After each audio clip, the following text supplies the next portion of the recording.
começar marcando o tempo. Vou fazer algumas pontuações sobre o tema, né, que a gente propôs para discutir nessa mesa, que é microfascismo e violência. E vou utilizar alguns teóricos aí desses análises. Então, segundo o Félix Guattari, ao lado do fascismo dos campos de concentração, que continuam a existir em inúmeros países, o André mostrou mais ou menos algumas fotos aí, onde a gente observa verdadeiros campos de concentração dentro das cidades, desenvolvem-se novas formas de fascismo molecular. Um banho-maria no familiarismo, na escola, no racismo, nos guetos de toda a natureza, supre com vantagens os fornos crematórios. Por toda a parte, a máquina totalitária experimenta estruturas que melhor se adaptem à situação, isto é, mais adequadas para captar o desejo e colocá-lo a serviço da economia de lucro. Pichot diz que há modos de matar, aniquilar, limitar, coibir, inibir, expropriar, esquartejar, danificar, que acontece com mecanismos que surgem disfarçados e se erguem, trazendo isolamento e morte em nome da vida. O individualismo burguês e a competição, a lógica do vencer-vender, gestou um status quo violento, uma sociedade que violenta a essência do humano, do demasiado humano, que se vê agora demasiadamente sugado por uma vida, uma subvida sobrevivente, uma vida sobrevivendo travestida de morte. Neg afirma que, assim como o mal, o fascismo é sempre uma negação da potência, uma subtração do ser comum.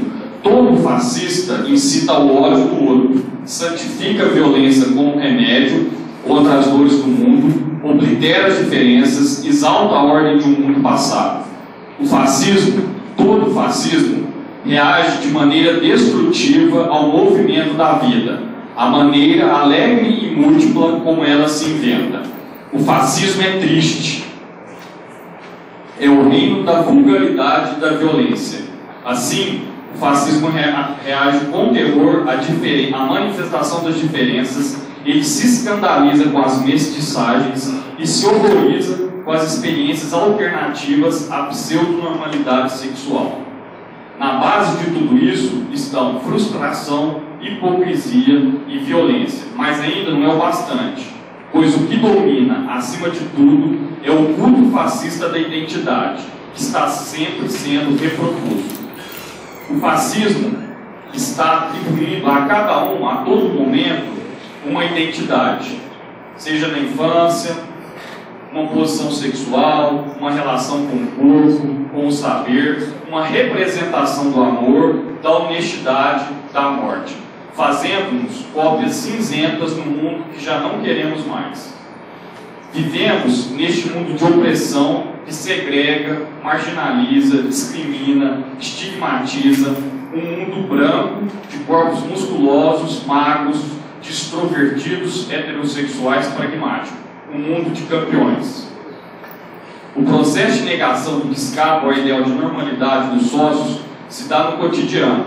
Violência, ironias, xixes, isolamento, humilhação e tortura psíquica diuturnamente. Esta violência é também a explosão ou implosão dos violentados, que já suportam a opressão que inibem, limitam, destroçam as suas existências.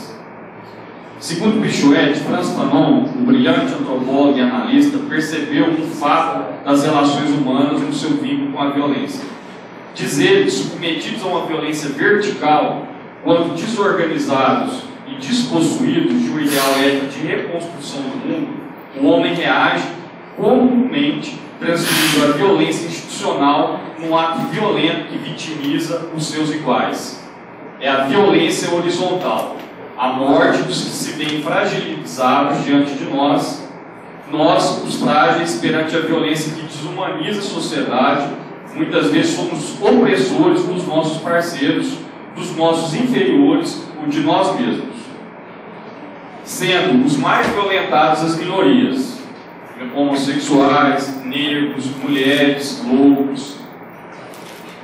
Em 74, Michel Foucault punha a expressão biopolítica para designar um deslocamento dos mecanismos e técnicas utilizados pelo poder soberano. Para o filósofo francês, a biopolítica estava situada historicamente além da soberania, permitindo que o capitalismo investisse sobre o corpo, sobre a vida da própria sociedade. Segundo Foucault, o controle da sociedade sobre os indivíduos não se opera simplesmente pela consciência ou pela ideologia, mas começa no corpo ou no corpo. Cabe ao poder não mais funcionar como um mecanismo de retirada, de subtração, de extorsão, seja da riqueza, de tempo, de corpos, de vida, como no regime de soberania, mas sim gerir a vida mais que exigir a morte. E quando exige a morte, é em nome da defesa da vida que ele se encarregou de administrar.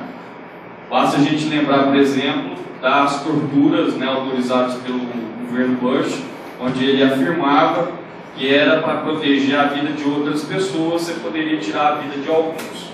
E é o que a gente vê, por exemplo, o governador de São Paulo falar, né, quando ele defende que a polícia mata mesmo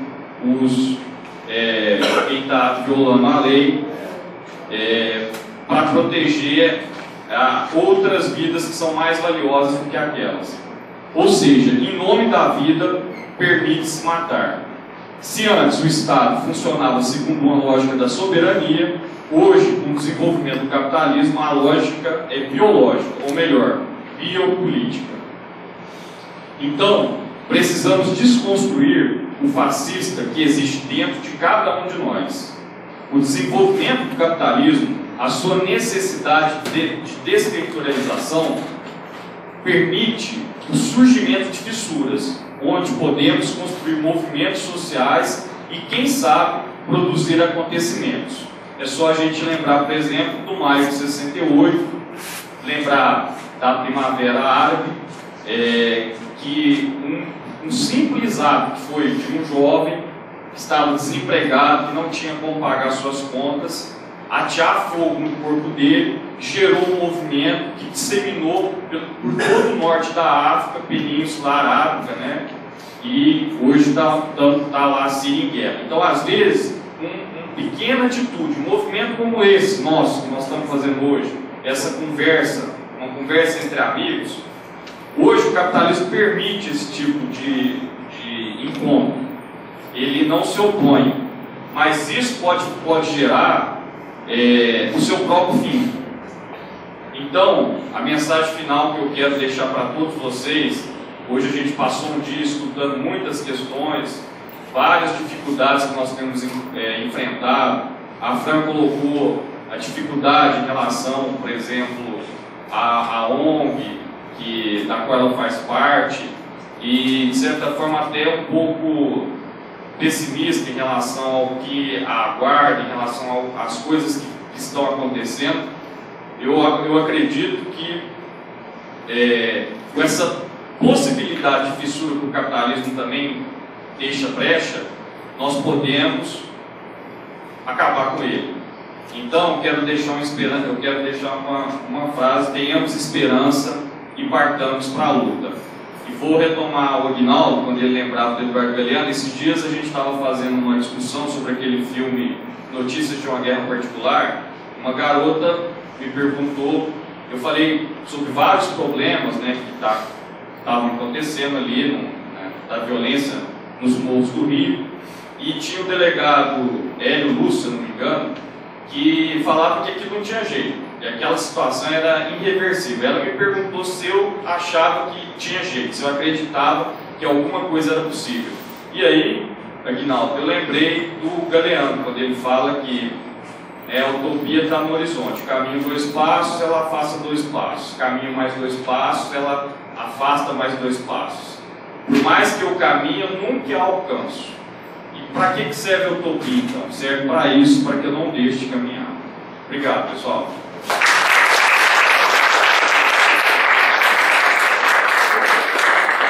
Vou passar a palavra para o Dr. Jorge para ele fechar a nossa mesa. Queridos amigos, eu queria agradecer a alegria alegria de poder estar aqui partilhando esse encontro. Alguns amigos ontem diziam que eu não gostaria de estar em Uberaba hoje. Infelizmente, não gostaria. E não podendo estar onde eu gostaria de estar hoje, me soa aconchegante vir aqui trocar ideias. Porque o meu coração está em São Paulo, em Campinas, está em Fortaleza, está em Teresina, em Macapá, na luta que nunca desiste. E por isso, talvez, eu vou me permitir começar dizendo que, ao contrário de muitos que perdem tempo lamentando a derrota e fazendo autocríticas apressadas, eu entendo que fomos derrotados, mas eu não enxergo nos anos 60 e 70 um equívoco de ação e de intervenção sobre a vida. Então eu digo que existe uma violência que é uma violência que não é possível de ser conversada quando pensamos a violência que reprime a vida, que obstrui os canais da alegria, que expropria direitos, que danifica a potência humana. Existe uma violência que é a afirmação da utopia, que é coragem dada pelo bem da coletividade.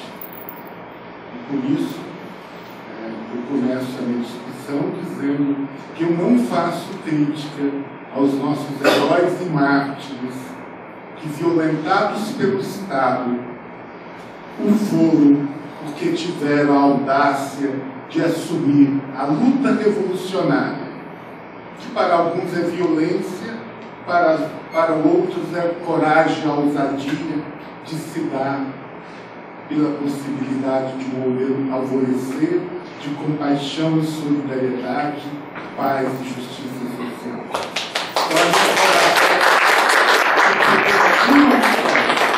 Não somente a presidenta do país, mas a militante aprisionada pela ditadura militar, pelos assaltos da colina, do Comando de Libertação Nacional em Minas Gerais.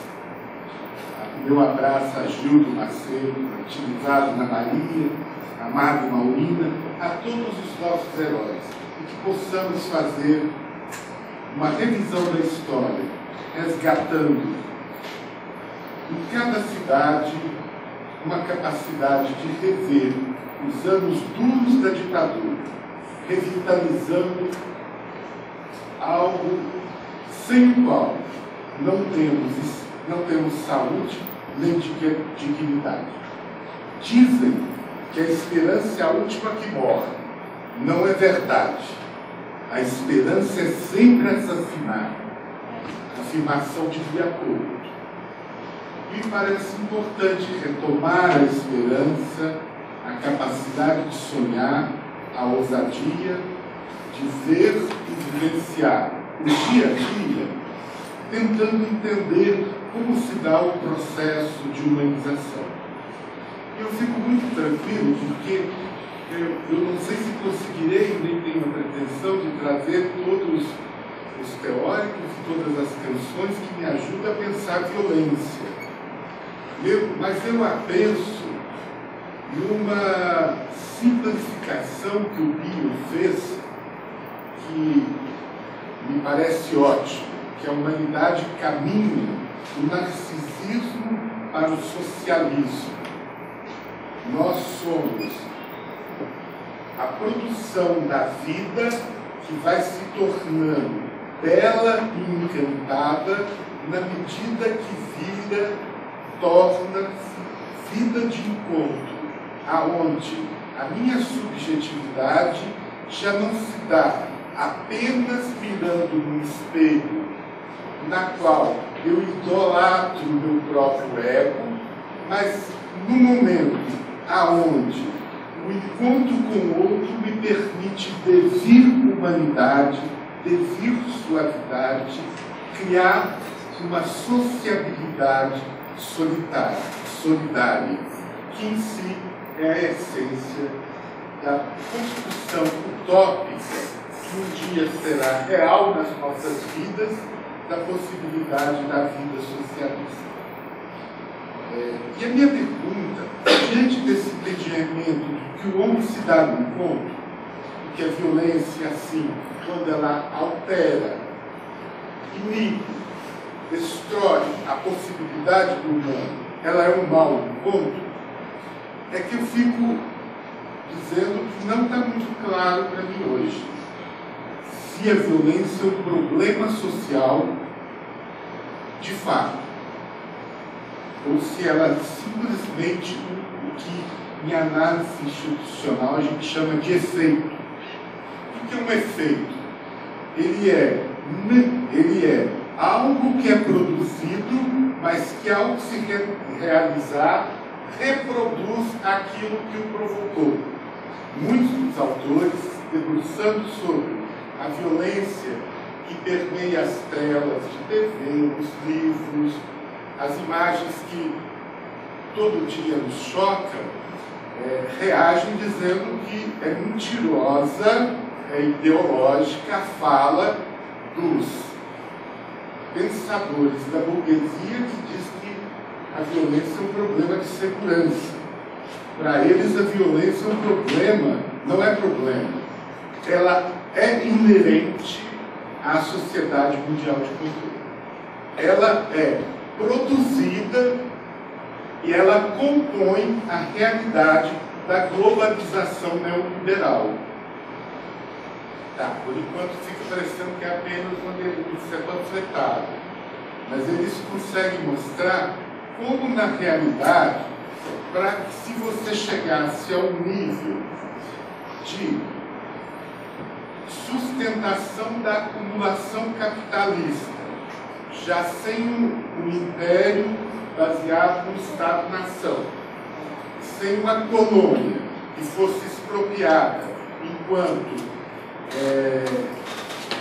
uma hiperdependência, ou seja, o mercado que globaliza e cria uma subjetividade individualista, consumista, competitiva, solitária, extremamente banalizada e diluída.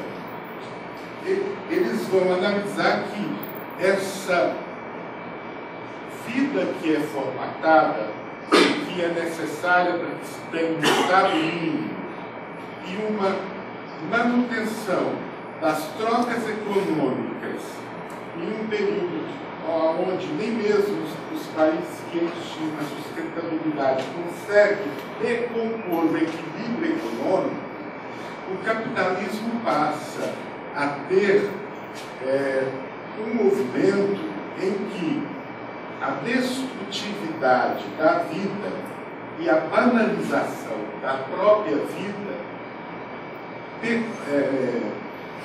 faz parte do jogo.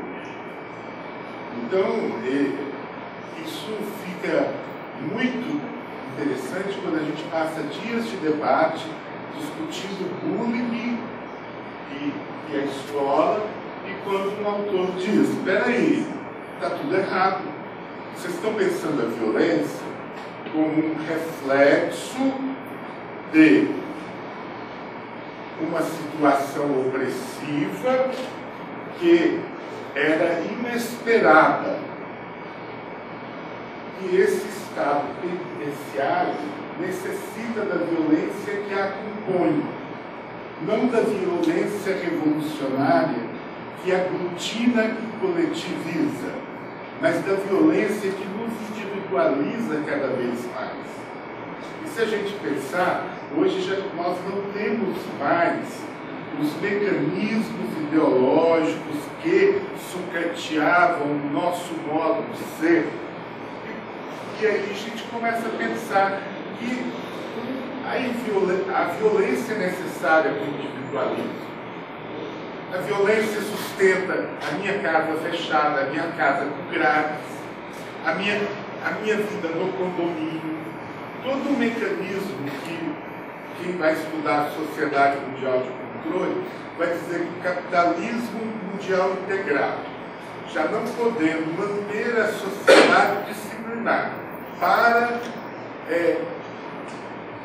adocicar, atenuar, domesticar a luta de classe, passa a segmentarizar e a manter um controle na microcapilaridade da vida, e isso eles vão definir como 3 valores que definem a nossa vida de hoje, que é uma unicorrupção, ou seja, um mecanismo permanente aonde os valores éticos e a afirmação do humano encontra-se desfeita, inibida, sucateada.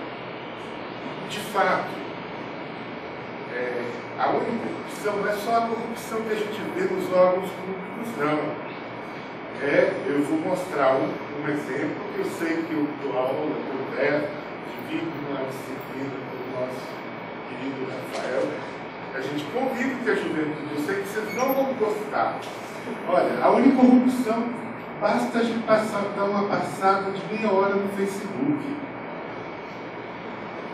Ou seja, você está corrompido permanentemente por uma banalidade que te retira de preocupações existenciais, que te faz sentir conectado falsamente, porque não existe um outro na tua vida, e você vive uma ilusão. Isso danifica o mundo humano. E a gente não fica horas e horas no Face. Tem inclusive uma pessoa dizendo que tudo diz, cara, está nublado, que merda. Tipo, mas que me interessa se ela gosta ou não do tempo nublado? É só isso. No mínimo. Né? A pessoa põe, tomei o meu primeiro copo de cerveja. Nossa, que te disse que eu quero controlar quantos copos de cerveja você vai beber no dia. Ou seja, você tem na realidade uma vida onde nós perdemos algo que nos garantia alguma coisa de possibilidade desse capitalismo como Estado repressor que mantém as classes oprimidas, silenciadas, que era a divisão entre o privado e o público, a casa e a rua. E o Facebook acaba com isso. Não é só o Face. Eu estou dando um exemplo, mas o celular é um outro exemplo. A gente não tem momento de silêncio e palavra, momento de aparição e momento de ocultamento. Você é sempre encontrado. E se desligar, já foi condenado. Porque é muito pior você desligar o celular. Nunca ninguém viveu uma crise. Não, eu te telefonei, mas estava desligado. Isso vira um sinal, você foi encontrado e já foi encontrado em determinada situação perigosa. Então, esse modo de existir, aonde você passa a ter uma globalização, um mundo de informações, um espaço segmentar e o fim da exclusão como era dada.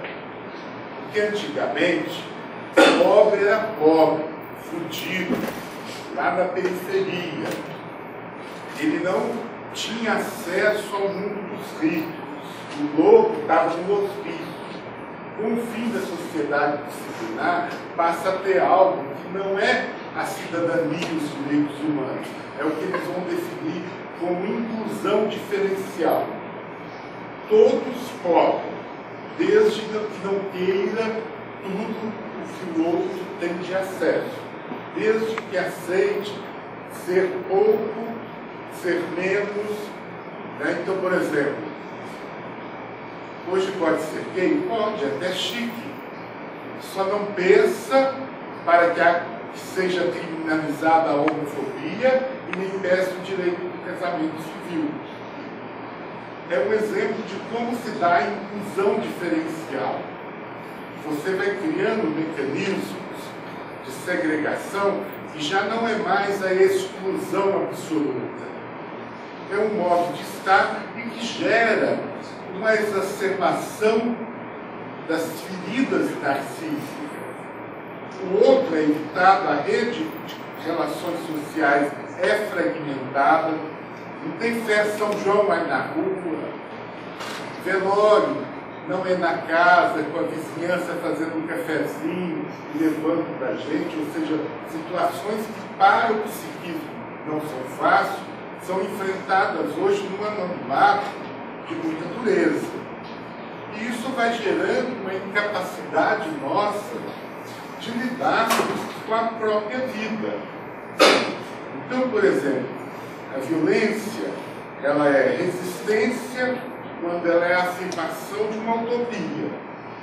E ela é apenas um sintoma das idiosincrasias da crise do capitalismo que nos faz uma população beligerante, paranoica, porque a gente não pode ser esquivo, a gente não pode ser criativo, não pode ser amoroso e afirmativo, porque isso é muito perigoso para o sistema que passa a ter uma fragilidade muito grande. Então, o tempo parece que está esgotando. Doutor, eu vou só encerrar dizendo, isso fica muito claro com a palavra de ordem dos indignados da Espanha. Se não nos deixam sonhar, não nos permitiremos dormir. Porque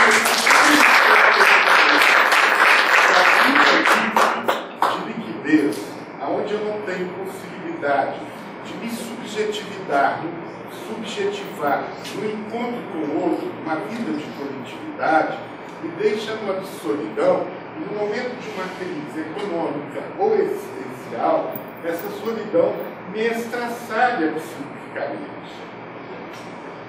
Então, quando a gente vê a violência no cotidiano, a gente vai ver que ela tem uma funcionalidade, que na realidade a escória social ela funciona como o suor de um corpo não perfumado pela ternura amável da poesia utópica da esperança.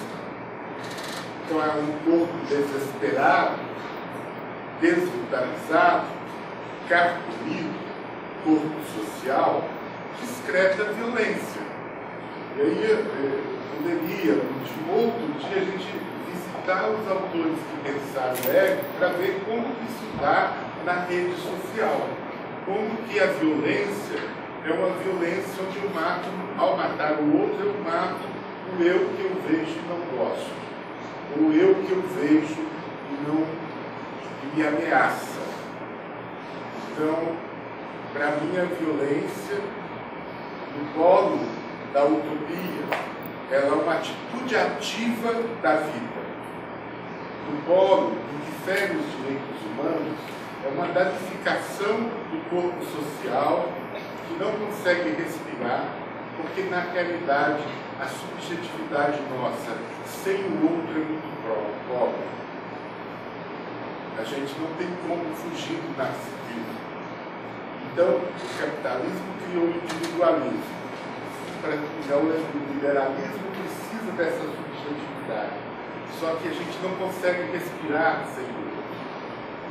Porque a humanização humana, o grande livramento humano que o Nietzsche fala, humano devastadamente humano, se dá quando a gente consegue devir uma vontade de potência e desejos.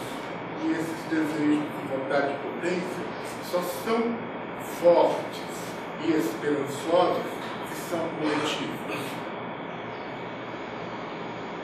Então, eu queria encerrar dizendo que, para mim, a violência negativa, destrutiva, que amedronta, que corrói o tecido social, é o próprio tecido social que respira o próprio ar fétido da solidão que ele cria e o narcisismo que ele subjetiva ao isolar e ao danificar as redes de solidariedade que gerariam no ouvir a revolução.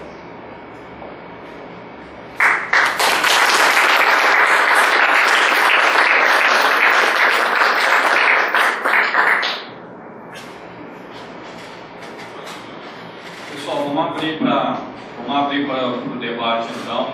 Alguém quer colocar alguma questão?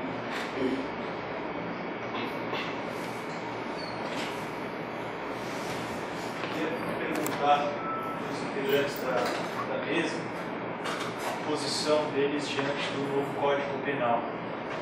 Coloca ali questões como a política de redução de danos e o sistema carcerário brasileiro.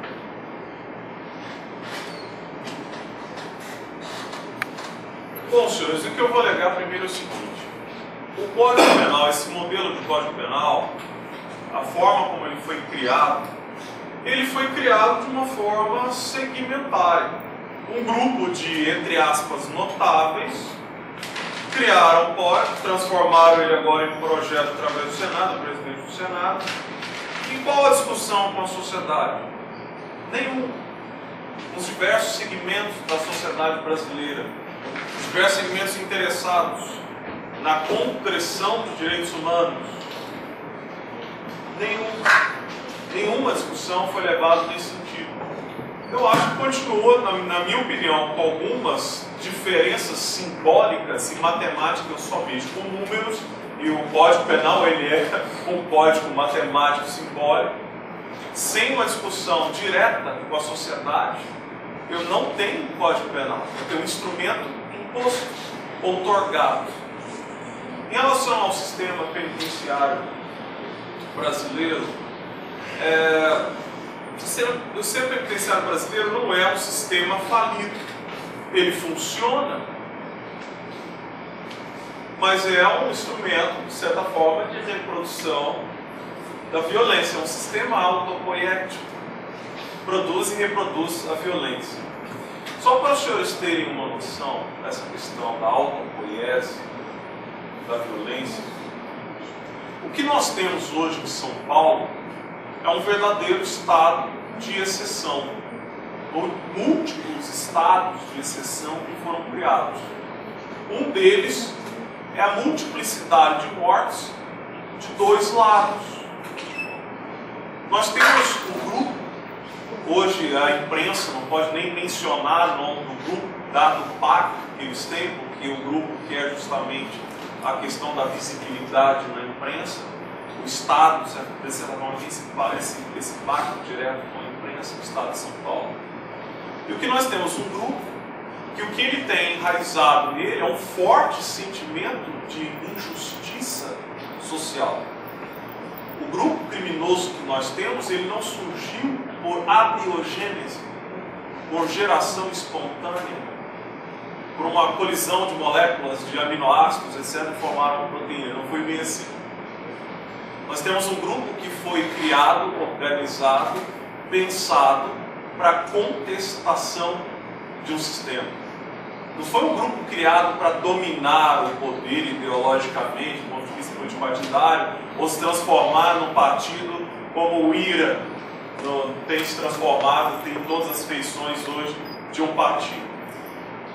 É um conjunto de pessoas que têm o estigma da criminalidade, funcionam na criminalidade, não conseguem mais escapar da força de atração da criminalidade, dessa singularidade que é a criminalidade, e se organizaram para fazer frente a uma violência do Estado.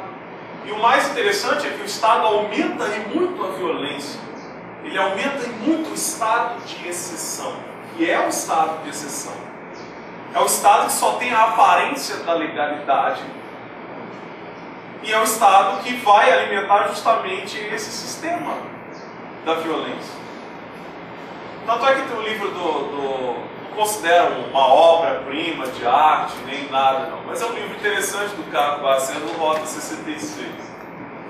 O Rota 66 dadas as suas deficiências no próprio livro, mas ele mostra essa, até na geografia, o professor da geografia do dia tinha utilizado o sistema remontante das vossorópolis, né?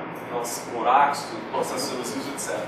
E esse sistema social da criminalidade, da violência, ele é muito semelhante a esse sistema remontante, em que lá na base eu já começo a violência.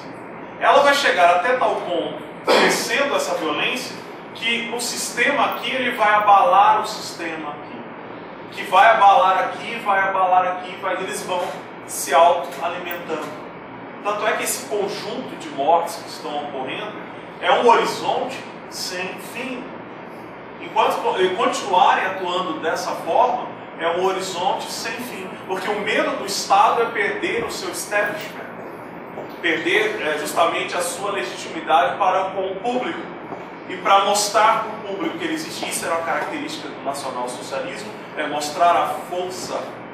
E a força ela tem que ser visível. E a visibilidade é com a morte também. Olha, eu tenho a estatística da morte tal, agora eu tenho a estatística de morte tal. E nessa visão maniqueísta do bem e do mal. Nós somos o bem, então nós podemos utilizar todos os métodos viáveis possíveis, inimagináveis, de violência, para conter a violência do outro lado. E o mais estranho é que a população compactua com isso. Eu vou falar, violência é um discurso sedutor, ele seduz as pessoas. Por isso que nós fizéssemos hoje aqui um plebiscito aqui em Frutal mesmo, sobre pena de morte, assim, 94% de pessoas querendo a morte como solução penal para problemas sociais muito mais enraizados, talvez essa questão do ponto, que é muito difícil para diversas pessoas, e aí nós temos a reprodução. Então o sistema penitenciário hoje no Brasil, que envolve o Estado e um poder paralelo ao Estado, e a maneira como eles se relacionam, a forma como eles se relacionam, é que é algo que deve ser estudado aprofundadamente, é muito pouco estudado pelo Brasil. Quantas monografias hoje, ou artigos que nós temos específicos sobre a violência estatal, nesse ciclo com uma violência que está se organizando do outro lado, né? Do lado, entre aspas, do mal, as pessoas que veem o mal e acham que tem que combater dessa forma. Só para fechar aqui a minha fala, passar para os outros participantes da mesa, uma vez eu fui no cinema, eu sou cinéfilo, tá? Eu gosto muito de qualquer filme, documentário, falei com o Dr. Celso que eu tenho esse fetiche por documentário, e eu fui ver, lógico, o Tropa de Elite 2 cinemas. E lotado o cinema, todo mundo queria ver o Capitão Nascimento, etc. Fui assistir o filme. Todo filme gera o seu impacto, todo filme, para mim, tem que gerar uma certa reflexão. E no momento em que você tem um personagem que ele subverte a legalidade e às vezes abusa da legalidade, ele expande os limites da legalidade para justificar a sua violência, e eu vendo as pessoas se precipitando dos bancos do cinema, levantando todos ao mesmo tempo e aplaudindo efusivamente as atitudes que eram praticadas por um agente que era do Estado, que representava a legitimidade do Estado. As pessoas caíram numa catarse dentro do cinema que era algo inacreditável. É algo que eu só vi em outro tipo de filme, que é o documentário Triunfo da Vontade, que é o documentário nacional socialista, da galvanização das pessoas hiperexcitadas com aquela violência que era demonstrada no filme, que os fins justificavam os meios. Não que eu queira censurar o filme, pelo contrário. Na verdade, deveríamos ter um outro tipo de discussão, ou ampliar o rol de discussão sobre o personagem. Não endeusar o personagem pela violência que ele representava no filme. Aí nós tivemos no filme um efeito reverso.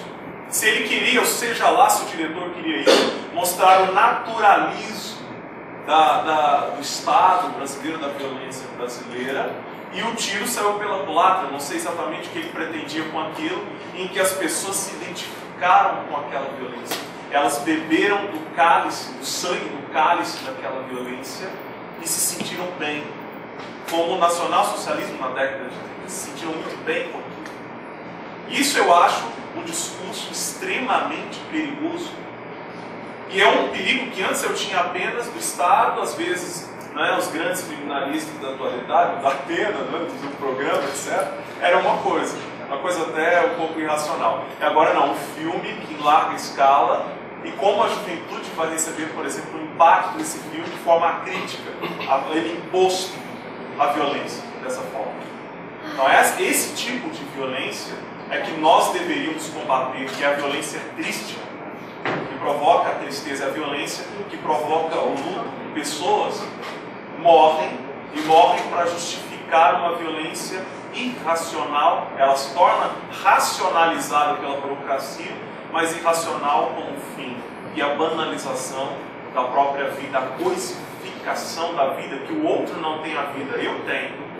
A vida é do são, do sadio, do super-homem, da Mulher Maravilha. A vida é dessas pessoas, não dessas outras pessoas que são, de alguma forma, alijadas, afastadas, marginalizadas do sistema. Então isso eu acho perigoso. Então, 2 pontos. Primeiro, Código Penal sem participação popular não existe, não tem legitimidade. Na minha opinião, não tem legitimidade. E ao mesmo tempo, o sistema penitenciário envolvido apenas com violência física, violência da arma de fogo, também não vai resolver os nossos problemas fundamentais dentro da sociedade local.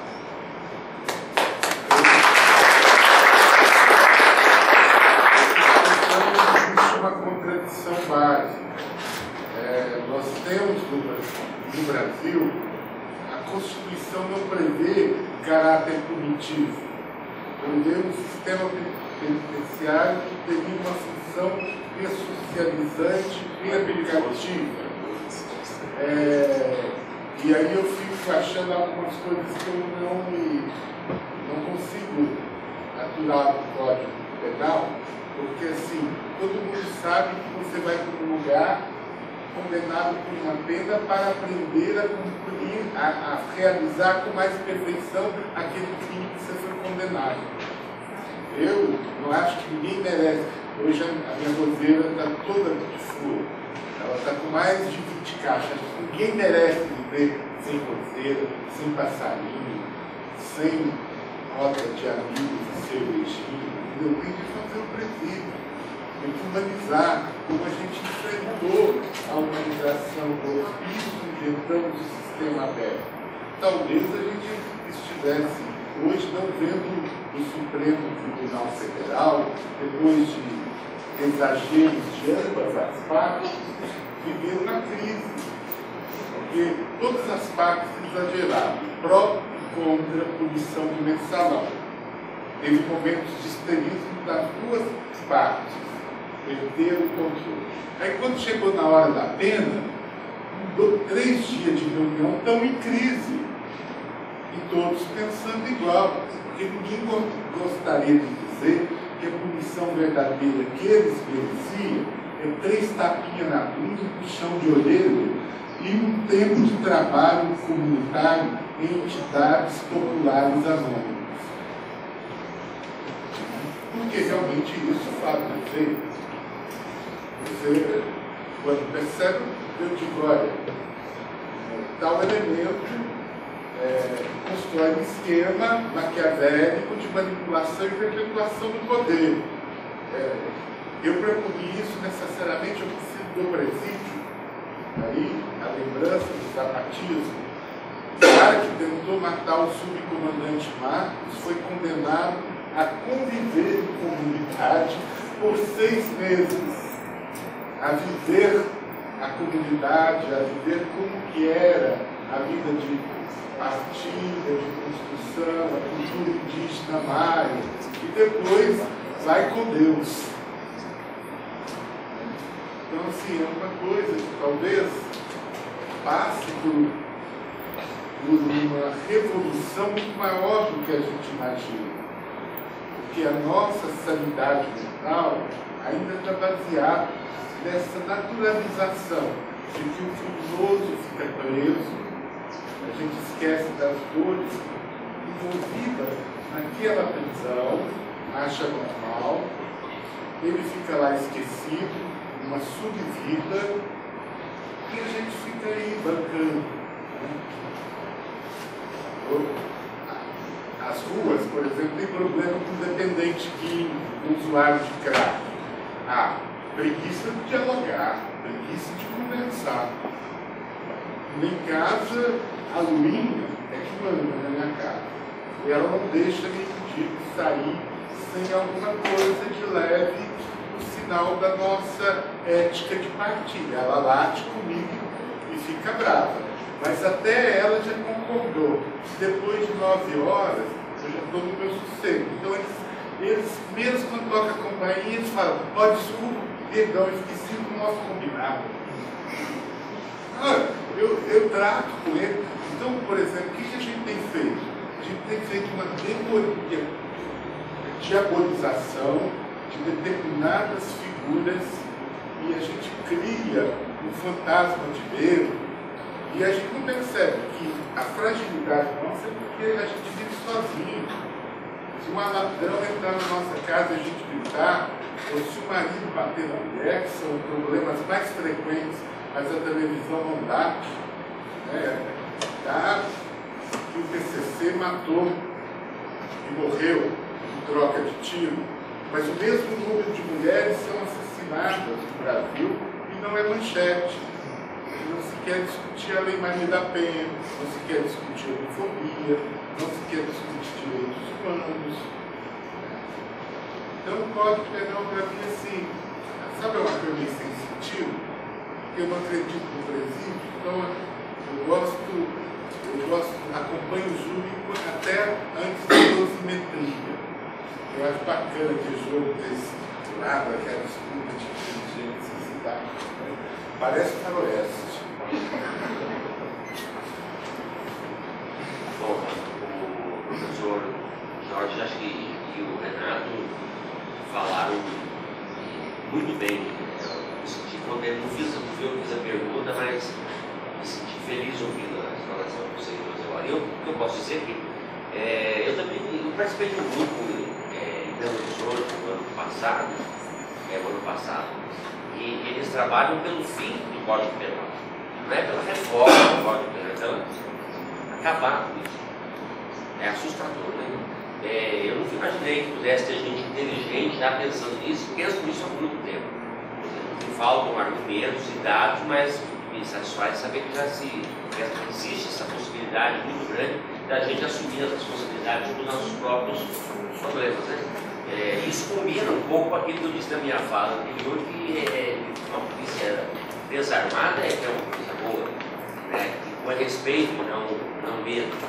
Mas então, em relação ao Código Penal, essa postura do Renato e do professor Jorge é a minha também. E também, graças a esse grupo, tive a oportunidade de participar também em Sorocaba de um encontro chamado Seminário Brasileiro sobre o Sofrimento dos Abusadores Sexuais. Não era um seminário sobre a dor dos abusados sexualmente, dos abusadores. Foi legal participar disso, também nunca imaginei que as pessoas sofreriam. Esse encontro tratava de o quanto sofre um homem que só tem ereção quando vê uma criança. E há um sofrimento enorme. Eles analisam o fato depois de ocorrido, que é condenar, que é matar, que é condenar. Eu, desde que eu vi o senador Magno Malta sendo responsável pela pedofilia, eu já comecei a desconfiar que tinha coisa errada. Naquele momento, o exemplo que eu dou é meio grotesco, mas eu me lembro, já até conversei sobre isso quando eu era criança, né? A minha mãe era década de 60, no início, e tinha muito medo do comunismo. Eu estava começando a entender essas coisas. E a minha mãe, todo domingo nós íamos para a missa e a gente estudava isso. O comunista comia a criancinha, é uma coisa impressionante, mas eu me lembro disso. E foi uma fase que eu, por exemplo, eu não via a hora de chegar o domingo para a gente ir para a igreja. A gente se sentia seguro lá, porque aqui eles não vão entrar. Minha mãe falou que eles não vão pegar a gente aqui. O tempo passou, eu vi que quem comia a criancinha não era comunista, era da igreja. Praticando muito mais nesse sentido. Então, em relação ao Código Penal, essa é a minha postura. Acho que a pergunta tem a ver com a redução de danos. A redução de danos ela nunca precisou de lei nenhuma, porque é só seguir os princípios do SUS, no caso das estratégias de redução de danos ligadas à saúde, é só seguir os princípios do SUS que ela não precisou de autorização. A nova lei de drogas, a gente esperava que ela fosse um avanço, e não foi porque ela continua punitiva, né? A pena é diferente, não vai preso, mas ela continua punitiva. E me lembro de ter discutido bastante com o juiz, foi no seminário em Belo Horizonte, porque ele falava com muita ênfase sobre a prestação de serviço à comunidade, as punições que eram adequadas a usuários de drogas que não a cadeia. E ele falava da prestação de serviço à comunidade, mas não falava do jeito que você falou. A impressão é que o seu castigo é prestar serviço à comunidade. Eu dizia para eles, mas prestar serviço à comunidade não pode ser castigo, tem que ser um prazer. Então, mas você falou de um jeito hoje que melhorou, assim, eu acho que o exemplo que você deu do assassino do Marcos, né, do Marcos.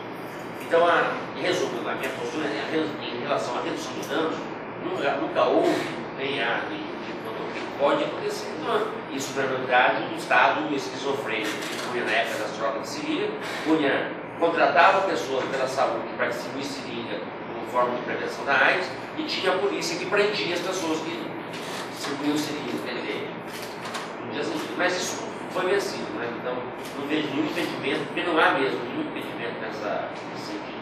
O que pode ser feito, é ver a relação com o Código Penal, da lei em relação ao uso de drogas. Isso também está sendo trabalhado. Bom, posso colocar o nosso.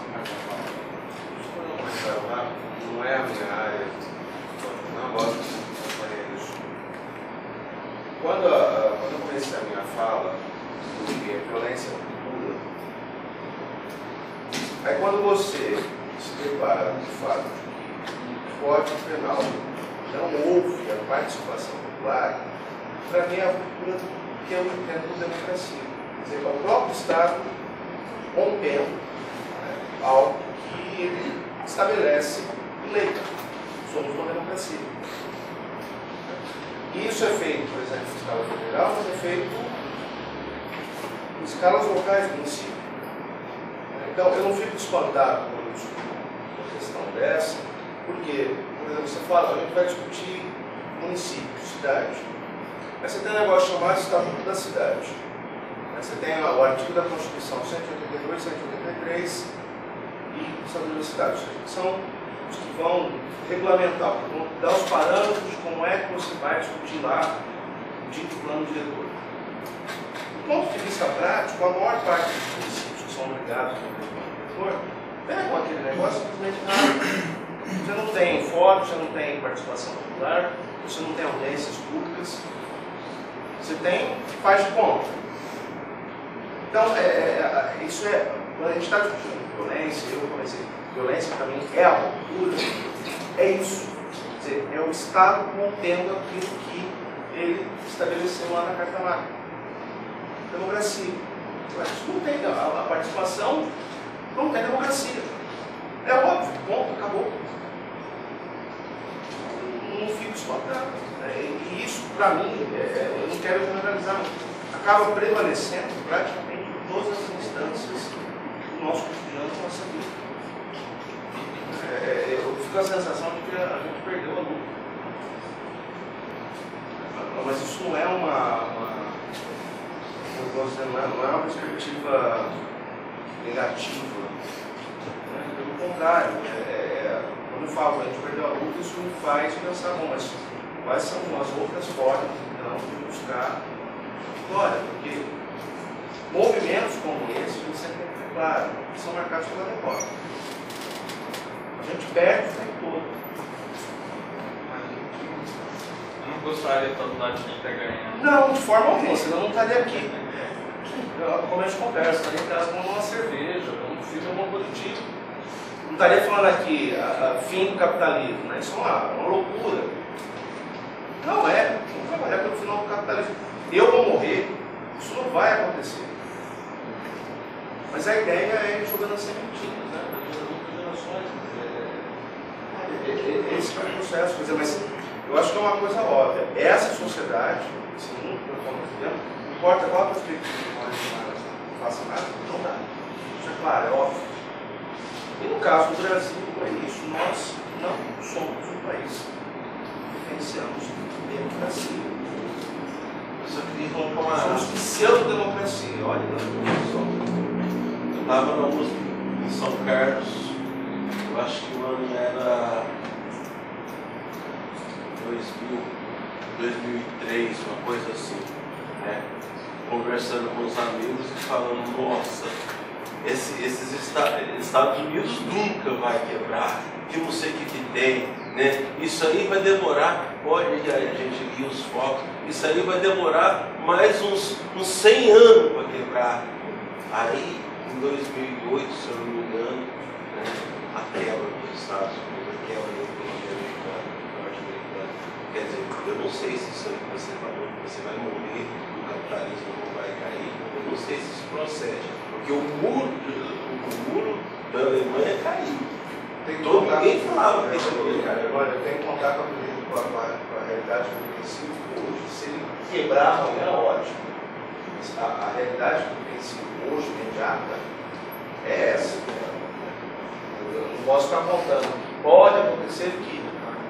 Né? Isso pode acontecer que é extremamente relativo. E ele também é resultado das ações que nós realizamos. Roma enfrentou 200 anos de inflação. Fala. Bom, falar sobre os crimes de Estado. Esse mesmo Supremo Tribunal Federal, né, que julga aí o mensalão sobre os holofotes da mídia, o delírio, né, da população, esse mesmo STF deixou de fora, né, a lei de anistia, né, os crimes de lesa humanidade que são imprescritíveis. E aí, em tempos de Comissão da Verdade, muitos afirmam que se trata de um revanchismo, né, querer investigar esses crimes. Aí eu lembro um argentino, Eduardo Alves, quando ele diz que, quando dizem isso a ele, que seria uma revanche, que isso é uma página que tem que ser virada da história, não se deve olhar do passado, né? Ele diz, não, concordo com você, que a gente deve virar a página do livro. Mas antes a gente poderia contar o que estava escrito nessa página. E aí me deparo que em 2010, o ministro Supremo, o senhor Marco Aurélio Mello, em entrevista ao jornalista Kendi Alencar, é inquirido sobre o golpe de 1964. E ele responde, um mal necessário. Aí Kendi Alencar retorna a pergunta, havia algum risco de uma ditadura comunista? Para sabermos, teríamos que esperar. Foi melhor não esperar. Esse mesmo ministro deu um habeas corpus ao senhor Cacciola, que deu um golpe de 1 bilhão e 600 milhões de dólares no Banco Central. E recentemente ele deu um habeas corpus também para o assassino da irmã Dora Stein. E também mais um crime de Estado, que foi a ação no Pinheirinho, uma juíza de primeira instância, a senhora Márcia Loureiro, que deu a reintegração de posse para o terreno de um especulador que quebrou a Bolsa do Rio, o senhor Nair Narques. E em épocas de campanhas, né, em 2010, a presidência, começou-se a disseminar também preconceitos nas redes sociais contra os nordestinos, né, e ataques aos homossexuais, ali na Rua Augusta, na Avenida Paulista. Então, eu gostaria de ouvir da mesa, né, a respeito. Uma coisa que é muito difícil, esse é um raciocínio que soa extremamente como um caminho perigoso. Os erros do meu inimigo não justificam os meus. Eu não quero o Partido dos Trabalhadores precisando mostrar as nódias para esconder as provas. Eu quero puro como nascer. Eu quero que a estrela volte a brilhar na dignidade da transparência, independente se os outros erram ou não. Nós não queremos, porque nós não queremos um partido sem ética. É diferente. Eu não me sinto necessitado de acusar o Supremo Tribunal Federal para dizer que não justifica os erros que o Partido dos Trabalhadores cometeu ao longo da sua história. Eu não acho que está fadado e que a gente aprende com esses erros e pode remoçar. Eu vejo aplicando determinados. Olha, eu não quero o Supremo Tribunal da Justiça selando a Comissão da Verdade. Eu quero que ela nasça do povo, porque a gente já viu na Constituição de 88 que não funcionou, que a gente teve um avanço. Criamos controle social para o SUS, para a criança e adolescente, a LOA, e agora depois a gente não tem organização popular, porque não tem povo organizado.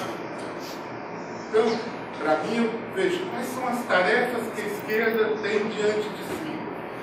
E o mensalão me mostra um modo de gerir o Estado que não me agrada, que é um modo que já tinha sido usado pela direita eternamente. Aí você me pergunta, é justo? Quando a esquerda usa, seja ela condenada, olha, eu não quero que a esquerda use.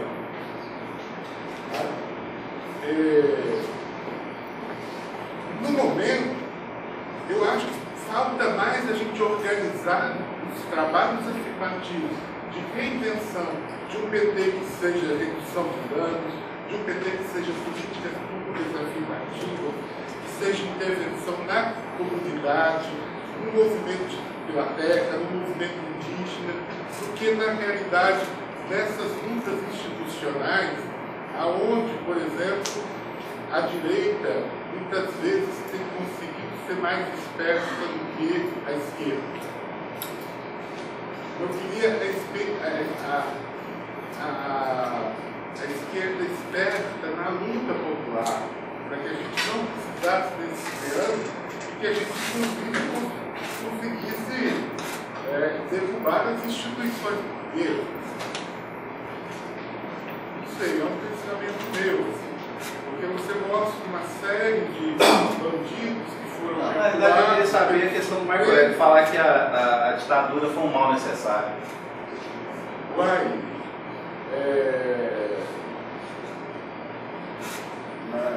difícil, né? Difícil. Para quem tem essa mina base aliada, nós estamos com um pegado muito difícil para esse tipo de raciocínio. Nossa base aliada tem dólar e sabe?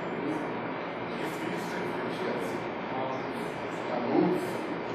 Então, eu fico na esperança de reinventar aquela pureza, sabe, de 86, a gente derrotado, mas cheio de amizade, de ver a luz na Praça da Liberdade de Belo Horizonte, comemorando ter saído de 2% para 8%. Depois de 89, o Brasil inteiro se cantando por lá. É a vitória popular.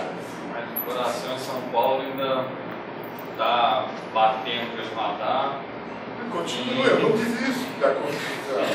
Em Campinas pelo Porto, Não desisto. em São José pelo Grana. Não me coloco assim. A gente não está no tempo do Lula lá, sabe? Eu vejo assim, eu estou querendo conversar com você sobre exatamente essas questões aí. E a gente vê a mesma questão. A sociedade parece que está num desespero tão grande, porque esse grau, o nível de violência, como alguém aí falou, que as coisas estão ocorrendo dentro do estado de São Paulo especificamente, mas não é só, a gente sabe que não é. O negócio está atingindo uma proporção, Renato, tão grande, assim, tão chocante, que dá um impacto na gente, que que eu acho que fica difícil a gente manter esse lugar aí que você está colocando, entendeu? E eu fico preocupada assim, ou você demoniza, porque você marcou bem os dois tipos de violência. Eu achei muito interessante isso, né? Que é a questão da violência como resistência, como afirmação, e a outra violência que é o oposto disso, que era a destruição mesmo, vem para acabar. Então, agora, essa leitura dessas duas violências, eu acho que todo mundo na mesa falou, Renata principalmente, como que assim, nós brasileiros, 90% não conseguimos fazer. Então, por mais a mídia em cima. Então, a mídia, ela põe lá o Batman, entendeu? Então, digamos assim, é um endeusamento, e ela demoniza também. Então, são, por exemplo, os craqueiros lá do Rio de Janeiro e de São Paulo. Ou demoniza ou endeusa. Eu acho que são atitudes assim, totalmente destemperadas, né? Aqui que a gente não endossa nenhuma nem outra, mas, e o que a gente faz no meio? Né? Então eu fico pensando, é tão grave a situação que fica difícil a gente sair do lugar da denúncia. Como que você não vai dizer alguma coisa diante de várias cenas, de várias coisas que a gente vai assistindo, como se não estivesse vendo? Eu estou entendendo o que você está dizendo. Que são lugares assim, de desespero também, de impotência, que a gente tem que estar se colocando de uma outra forma, né? Assim, de maneira criativa. Mas eu te falo, cara, tem horas que não dá. Tem horas que a gente é acossado de uma tal maneira que você parte para a questão do revide, uma atitude mais ou mesmo de denúncia. Porque são poucas as falas que estão denunciando essas coisas que estão acontecendo ali. Pode contar nos dedos. O que a gente está vendo aqui é endeusamento. O outro lado aqui, ou demonização e endeusamento. É só isso que a gente vê. Aqui em Fritão nós estamos falando de outra coisa. Parece que a gente aceita a agenda deles. A esquerda não monta uma agenda própria. Então, eles estão falando de mensalão, independente o que essas campanhas que estão no segundo turno conseguiram falar. Eu não tenho nada com mensalão, eu quero discutir isso aqui, vem cá. Ou seja, não é ficar na tentativa, falar, olha, o mensalão está julgado, é justo, vai ficar mais claro quando julgado o mensalão do PSDB, porque vai ficar partidário. E chamar para uma agenda o que vamos fazer para a cidade, o que nos diferencia. Inclusive, termos um projeto político nacional. Então, por exemplo, quando o Cauê fala, eu não gostaria do Marco Aurélio na Comissão da Verdade. Melhor que ele fique relembrando a ditadura, que é asqueroso. Eu tenho mais esperança, e a própria Maria do Rosário tem pronunciado muito, gente, organiza a Comissão da Verdade com a cidade, comece a fazer um trabalho de pesquisa vocês mesmos, porque essa institucionalidade não vai dar em nada.